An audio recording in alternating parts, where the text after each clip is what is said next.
அஸ்ஸலாமு அலைக்கும் வரஹ்மத்துல்லாஹி வபரகாத்தஹு.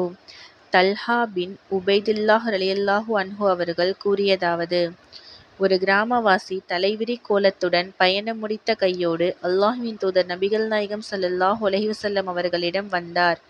அல்லாஹ்வின் தூதரே, அல்லாஹ் என் மீது கடமையாக்கியுள்ள தொழுகை எது என்று எனக்கு சொல்லுங்கள் என்று கேட்டார். அதற்கு அல்லாஹ்வின் தூதர் நபிகள் நாயகம் ஸல்லல்லாஹு அலைஹி வஸல்லம் அவர்கள், 5 நேர தொழுகைகள், அவற்றைத் தவிர கடமையான தொழுகை வேறெதுவுமில்லை, கூடுதலாக எதையும் நீயாக விரும்பி தொழுவதைத் தவிர என்று பதிலளித்தார்கள். அவர், அல்லாஹ் என் மீது கடமையாக்கியுள்ள நோன்பை பற்றி எனக்கு கூறுங்கள் என்றார்.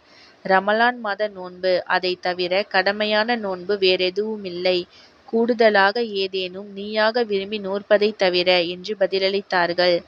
அவர், அல்லாஹ் என் மீது கடமையாக்கியுள்ள ஜக்காத் எது என்று எனக்கு கூறுங்கள் என்றார். அல்லாஹ்வின் தூதர் நபிகள் நாயகம் ஸல்லல்லாஹு அலைஹி வஸல்லம் அவர்கள் இஸ்லாத்தின் சட்ட விதிகளை அவருக்கு கூறினார்கள்.